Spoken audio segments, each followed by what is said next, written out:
Hey there, welcome to lesson 3, where we're going to be going over cold calling and role-playing our scripts. But before we get started, I want to go ahead and give you a quick tip. If you find yourself selling to one personality, or if you find yourself only able to keep one personality type on the phone, you're leaving money on the table. Most people are drawn towards personalities and traits that are similar to their own.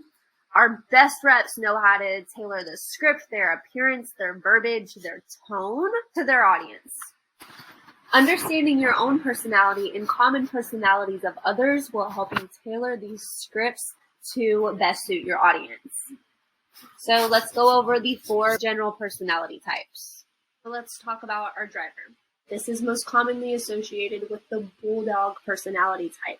Get straight to the point, tell me the facts. They want to know what's going on so that you don't waste their time. Think about anybody in the military, think about entrepreneurs, think about a dominant and aggressive personality. What's the offer? What do you do? Who are you again? With these people, just be direct, be 100% with them, just tell them what's up. Your second personality trait is your social butterfly. These people are outgoing, fun, bubbly, they're personable. Think these people as your bartenders, your salesmen. They'll open up to you a little bit easier because they love to communicate. They don't be boring, be fun, look relaxed, just be unique, truly be yourselves, and open up. Do not rush through rapport. Building rapport is so important. Don't overwhelm them on the process or the minute details of how you're going to handle their transaction. Of course, you do want to be knowledgeable in what you're doing though. So let's talk about our analysts. These people are going to be a little bit more risk adverse. They're going to be a little bit more calm and maybe even more reserved. They want to know the facts. They're going to be very inquisitive. Think about your doctors or your accountants or your policemen. They're going to ask a lot of questions. So make sure that you come prepared. You know your facts. You know your details. You can confidently walk them through the stages in the process. Be knowledgeable and don't ignore the risks. They want to know that you can confidently walk them through any situation that comes up. If they need help moving, they want to know that you're going to be able to coordinate movers and make sure that the process is as easy for them as possible. Show them the facts, the data. These people are going to want to see where you came up with your numbers. So be prepared to present them with comps. Be prepared to present them with a detailed outline of your rehab. Don't ignore the risks in their transaction. You're going to have to ask some of the hard questions up front so that they know and feel comfortable that you can take their file, take their transaction, take the biggest possible investment of their life and handle it, run with it. Now let's talk about our loyalists. In my opinion, these are some of the hardest people to work with because they are compassionate and they want to make sure that everybody wins. And sometimes that means that we have to pry information out of them. We have to ask those really hard questions over and over again because they're loyal, and sometimes their loyalty isn't in the best places. If they're going through pre-foreclosure and they don't tell you exactly their situation, or they're too prideful to tell you what's going on, we're going to have to coach them through, because they are more risk adverse and sometimes they're a little bit more hesitant on telling you what's going on. Think about your teachers, your nurses, your counselors, people that are used to keeping secrets for a profession. Sometimes we have to make sure that we are just being super diligent in our beginning processes so that when we get them under contract, something doesn't come up and you're just like, oh, you didn't tell me that. You didn't ask. You can have those situations, but at the end of the day, they are people persons. They are people, and they want to make sure that everything is a win-win situation, but they also want to win. So be warm and be friendly and get them to open up. Don't be too pushy. They do take time to make decisions. Okay, so just make sure that you can confidently coach them through this process. Something I really want to make clear here is that personalities can overlap. Somebody is not just a driver or just a social butterfly. They're generally a combination of all traits. Sometimes their traits might be a little bit more prevalent than the others. Like, for instance, a driver that's also a social butterfly might present their driver side more up front before you build rapport and they're able to show a little bit more of their personality. So just be careful not to pigeonhole anybody into one personality and stay flexible, stay on your toes. So now that you've gotten a good idea on the different personality types and how to approach them, let's talk about your 5 objectives for this appointment call. Your first and most important objective is to build rapport. Make sure that no matter how you leave that conversation, if you call the seller back, they'll remember you. And then we're going to discover their motivation. Find out why they want to sell. What's the story behind the property? People don't just up and decide. Well, sometimes people do, but generally they have other options and they don't have to sell quickly to a wholesaler, to an investor. They might opt for a different option, right? So we want to discover their motivation. Why are they selling? And then we're going to move into their price. What do they think the house is worth? What do they want for the property? What do they owe? All of these are very important questions when it comes to price. Just because they want something for the house, they might owe more than the house is worth. So we're always going to want to make sure that we get a payoff for the property when it comes to price. And then the last and final objective is setting the appointment. We want to get in front of them. We want to show them our pretty face, show them the services that we offer, present ourselves, and get the property under contract. Make sure that you're smiling while dialing. It really shows through your voice. So the first thing that we're going to do when we get them on the phone is say their name. So it's going to sound like something like this. Hello, Sarah? Yes, this is Sarah. They're more inclined to be curious as to why you're calling. And then you're going to go into your spiel, right? Great, just the person I was looking for. This is Alexis with Gypsy Endeavors. I was giving you a call about your property on 123 Main Street. Do you have a moment to speak? And then they're either going to tell you yes or no. If no, okay, ask for the best time to call them back later, get that time, and call them back. If yes, then you're going to give them a value prop, and a question.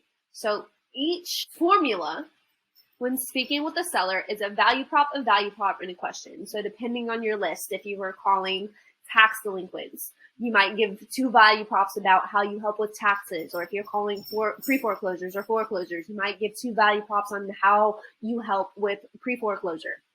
And then you're going to ask a question. So for this instance, because we're just doing a blank cold call, we're going to say this. Great. Well, Sarah, we're a local firm that buys properties in your area. Homeowners love working with us because we provide multiple selling options, leaving you with the final decision. So tell me, have you thought about selling? If they say no, then I would respond with this.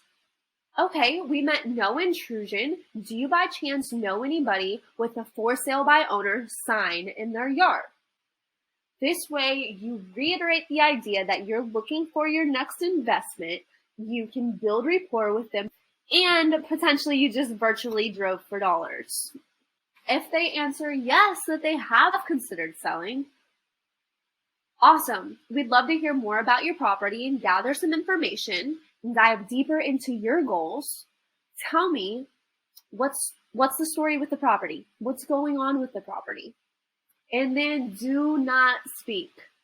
Don't talk, just listen. Let them do all the talking. Listen to everything. Take notes. Periodically respond with a or an to let them know that you're listening to them. But please, if you can, when there's an awkward silence, don't try to fill that awkward silence. Count to 3, and if they don't follow up with anything else, then you can ask your next question. But you are listening with intention. You're listening so that you understand their story.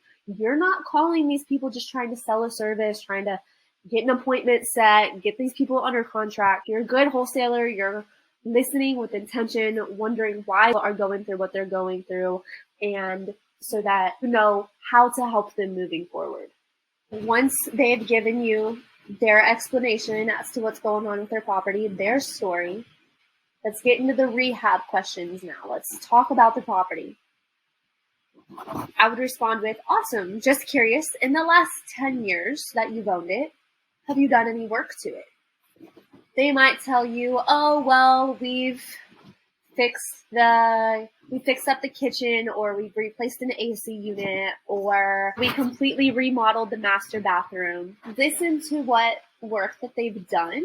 They might tell you cosmetic upgrades. Ask again about the big three. Make sure that we ask about the roof, the HVAC, the foundation, okay?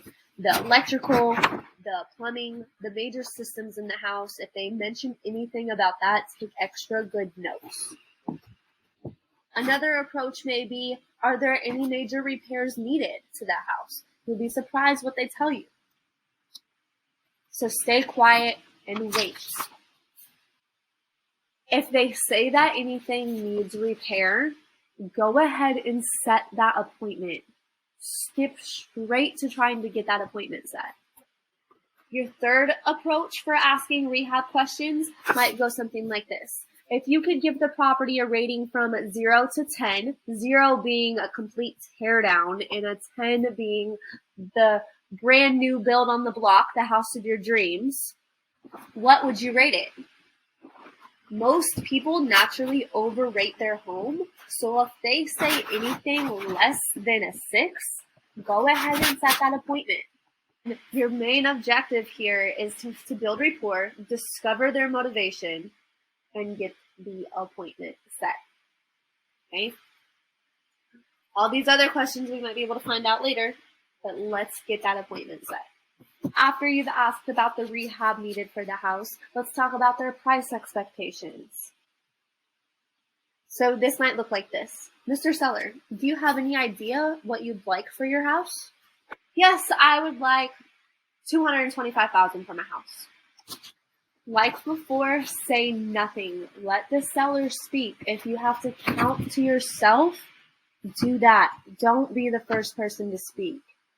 Once they give you a number, always follow up with this. This is what I want your first question to be. Okay, may I ask where that number came from? You'll be surprised if they say Jimmy Joe down the street sold his house for $225,000. My house looks like a shack and their house looks like a mansion. You might be surprised when they say, oh, my daughter is a realtor and that's what she told me that we could get for the house. You never know what they're going to say. So always ask, where did you get that number from? May I ask where that number came from?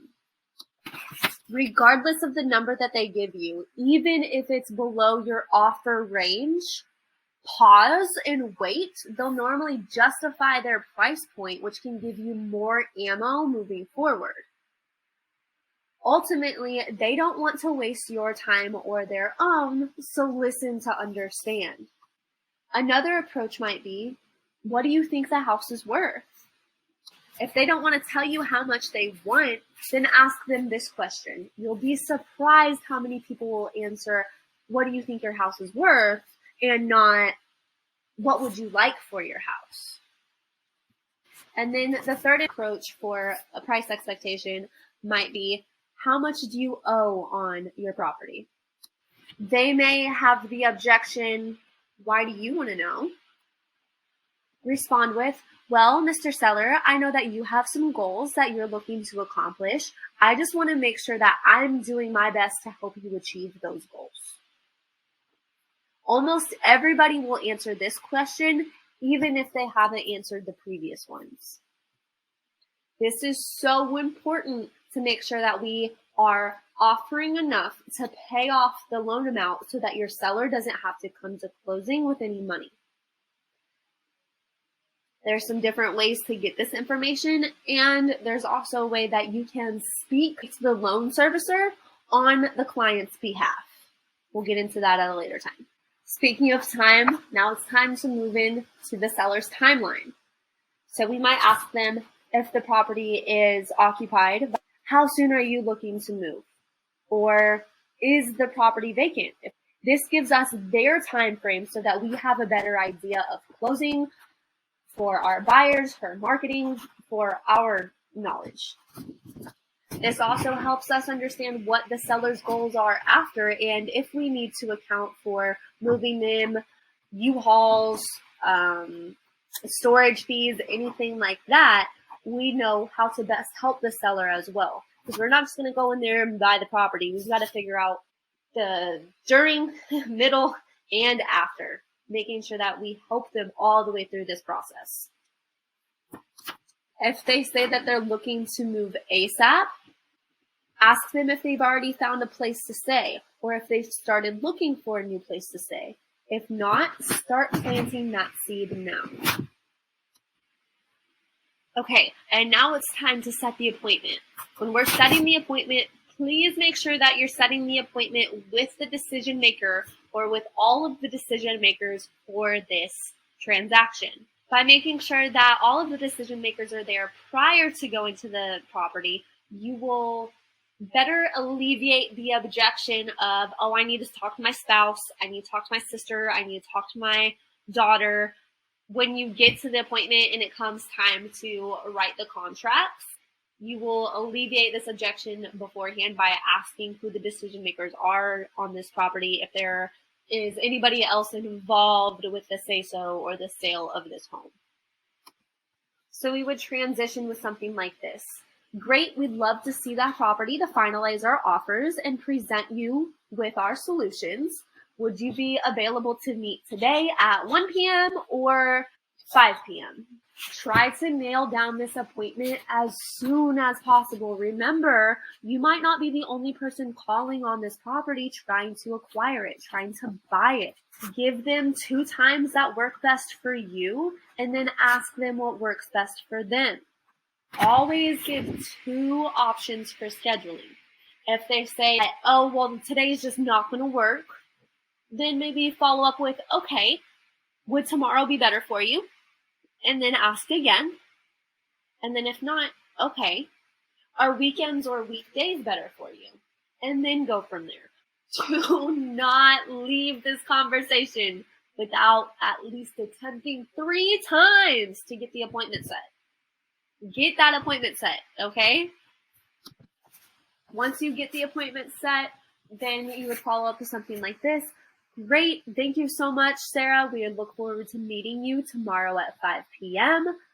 I and my project manager, potentially, will see you at the property. I'll send you a calendar invite. What's the best email for you? Before you hang up, if you can confirm their email address, you are golden. That way you can send them follow-up marketing information. You can send them the contract.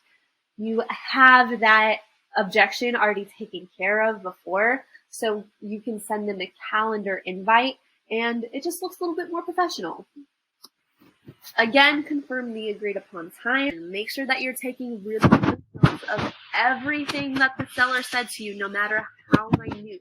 I also highly, highly, highly recommend that you record your phone calls so that you can go back and listen to your phone calls. That way, if a seller told you a really important detail, you don't have to call them back and be like, hey, Mr. Seller, when did you say your mom died again? When did you inherit this property? What's going on again? Can you explain that situation? It just doesn't look very professional. If you can record your phone calls, 10 out of 10, highly recommended. Google Voice has an option if you just press 4 while you're calling. So it's possible. Remember, we don't want to come off as the seller is just another of many. We want to make them feel important. We want to make them feel heard, like they fully, completely understand their situation. We want to make this feel personal. That way it allows us the wiggle room in the future if needed, okay? So again, confirm your agreed upon time. Make sure that you've got notes written down. Please take notes on everything that you heard with the seller, even the most minute details. That way you have to go back and ask the seller something that they had already spoken about. They don't feel like, wow, I'm really repeating myself here. You want to make them feel appreciated, seen, heard.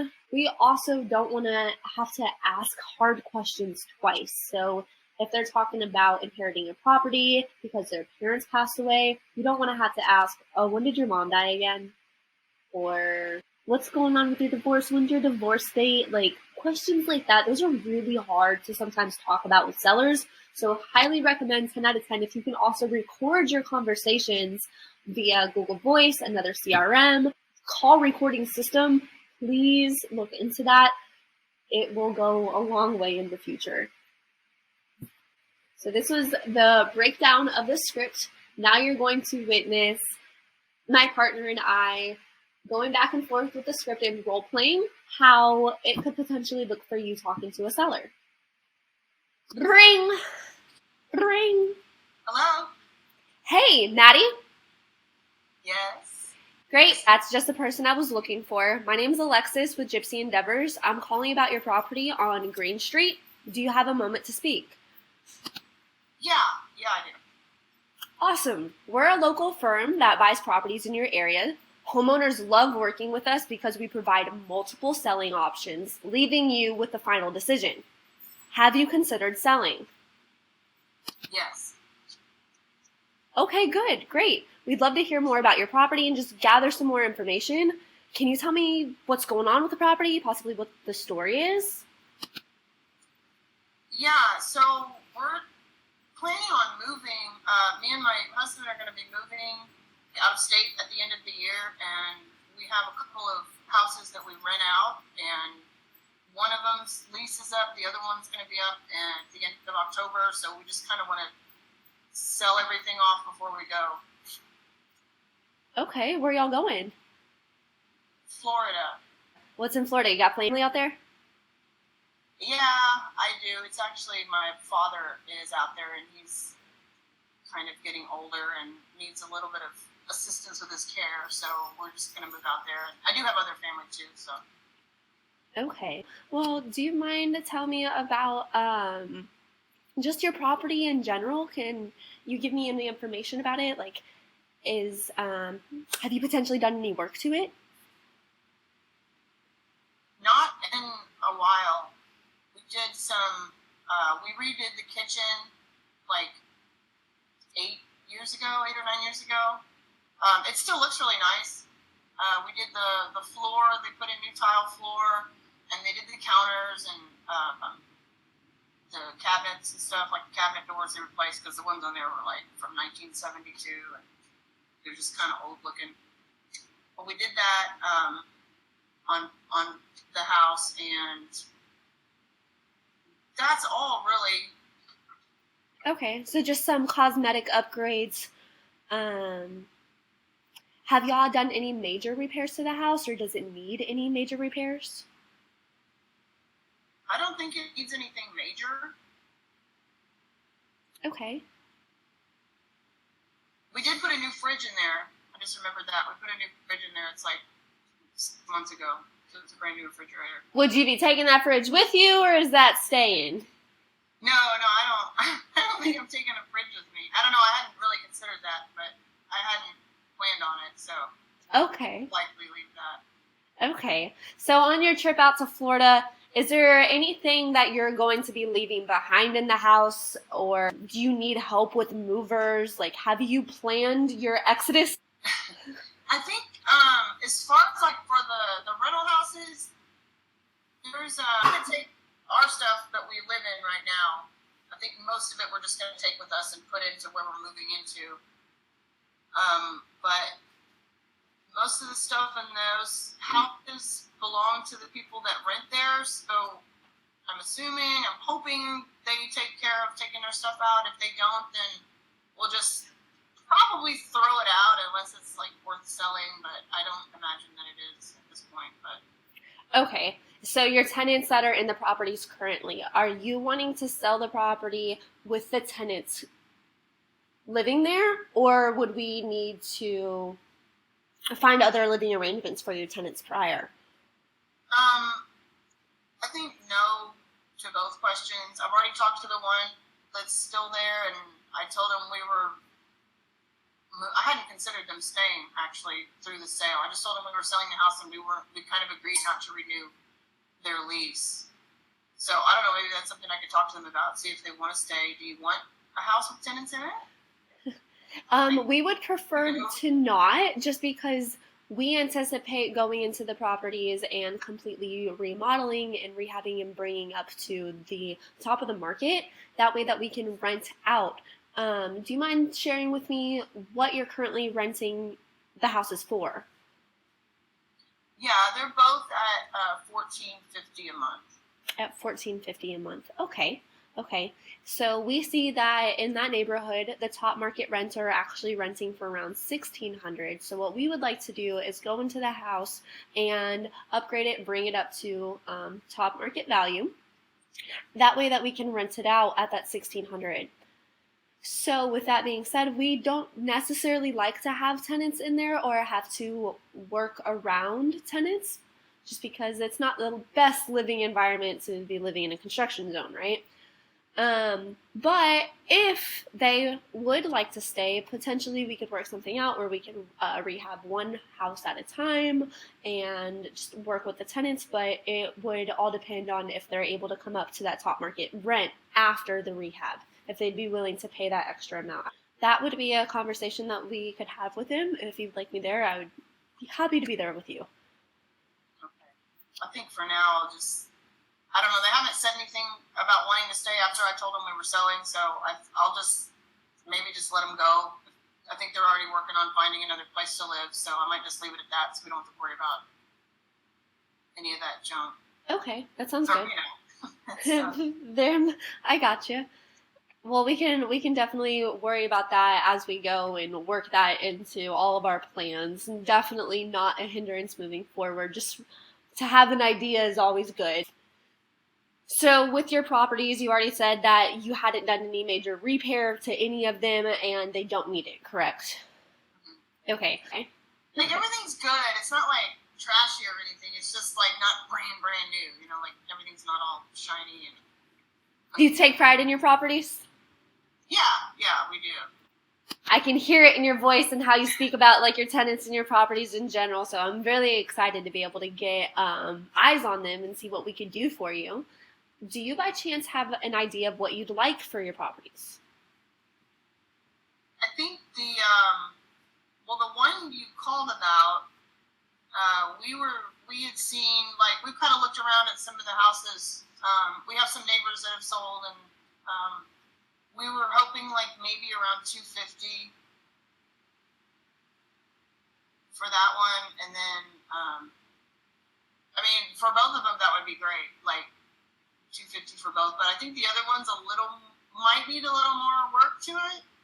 Like it's a little bit older, it looks a little more used and worn out. So maybe, I don't know what y'all would be willing to pay. Did you want both of them? Yes, we would love both of them. So you're saying that you would like $250 for both properties potentially, and sell them as a package deal for, adding up my numbers, that would be around $500,000 for both properties. Is that what I'm hearing? Yeah. Okay. Yeah, that would be like absolute ideal. Like Okay. That would be perfect. I mean, if you want to give me, $1 million for both of them, I'll take it. But Well, we do want to make sure that you make out on these properties, that it's a win-win situation for both of us involved. What do you think that the properties are worth? Do you think that they're worth $250? yeah, Okay. I think so. Well, maybe like that other one, it's kind of probably not as much because it's not like in tip-top shape, and maybe that one's worth like $200. Okay. So I'm getting $250 and $200,000 as where you see those numbers coming in. And let me ask, where did those numbers come from? Well, I saw my neighbor's house before they sold it. They remodeled everything, and they got it like looking almost brand new. You know, like everything in their kitchens, and they put new floor in and painted and all that kind of stuff. And they sold their house for $285. Okay. And so that's kind of where. Is that the one off of Peasant Run? Yeah, that's the one. I wouldn't say my house looks just like that, but I think it could with some work. Yes, and I definitely see where you're potentially getting some of those numbers. What I'm noticing about the property on Peasant Run is that it's about 1,000 square feet bigger, and it has additional 2 bedrooms and a bathroom. So with that being said, we would have to add on to the property in order to get it to that same square footage, so we could sell it at that $280. What I'm seeing is that your property is completely fixed up in brand new condition, could sell on the market for around $220. With that being said, I'm also anticipating about $30,000 worth of rehab going into each one of those properties. That number can change depending on what we see. So what I would like is to come out to the property and just take a look at it and finalize my rehab numbers, so that way we can give you the best possible price and present you some different options. Before we get into the appointment, may I ask, what's your timeline looking like for selling? Well, we'll be moving at the end of the year, so like literally like that week of the holidays between Christmas and New Year's is the week we're planning on moving. So I guess probably a little bit before then, like some point in December. Okay. So those tenants are going to be gone. They're out at the end of October, so that would give us like a month or 6 weeks, I guess, to sell it if you wanted to wait for them to be out of there, or, you know. Okay, so we're in I don't want to have to wait past our move time. Like, I want it done before we go. Okay, so we're in mid-September now. The tenant's lease is up at the end of October. So we've got about 45 days to get our ducks in the row. Would you be available for me to come out to the property today at 2 p.m. just to take a look at it, the properties, get an eyes on it, and maybe we can go over some evaluation? Not today, but I will be here tomorrow. Okay, would the morning or afternoon work best for you? I think morning would be better. Okay, how does 10:30 sound? That's good. Okay, all right, 10:30 tomorrow morning, I can be there. It's going to be me and another one of my project managers coming along with me. When I come out to the property, is there anybody else that is going to weigh in on the decision-making process? Does anybody else have rights to this property? Yeah, it's me and my husband. Your husband as well? Okay, is he going to be there tomorrow morning? Yeah, I think. Does he need to be? It would be awesome for him to be. Okay, I'll probably yes. If I can't, I'll let you know. But yeah, I'll tell him to be here. Okay, that sounds good. Well, I will see y'all tomorrow morning at 10:30. Can I confirm that the email address that I have on file for you is correct? nattybrown@gmail.com. We got you. Okay, I'm going to follow up with you and send a Google Calendar invite. I look forward to seeing you tomorrow. Okay. Thank you. Have a good one. Tell me your name again. My name's Alexis. Alexis. Okay. Yes, ma'am. Thank you, Alexis. Of course. We'll see you tomorrow. Bye-bye. Bye. Okay, so now we've been through the script, we understand how we're supposed to be moving the seller through our conversation with an emphasis on building rapport as we're finding out their motivation, asking questions about price and rehab and all of those juicy things that make up the meat of our conversation, and of course, ending with setting that appointment. You've seen my partner and I go through it. And that, of course, was the perfect ideal situation, the ideal client that you want to be talking to on the phone. And that is who we're trying to target. We're trying to target the people that are motivated. They just need your help. Okay, we're not trying to convince anybody that they need to sell their home, and we're going to be of service to the people that are really motivated sellers. Okay, now your homework is to read through the script to get very confident and comfortable with running through it and the layout of it, hitting those 5 key points every time that you talk to a seller. Really drill down on it, make sure that it's locked into your brain. And how we're going to do that is not by just reading the script. You actually have to practice and use it. So we're going to call 5 Zillow for sale by owners. Okay. And we're going to call for sale by owners for these reasons. For sale by owners are interested in selling, and they are anticipating for buyers to be calling them. So you can really get good use out of these scripts.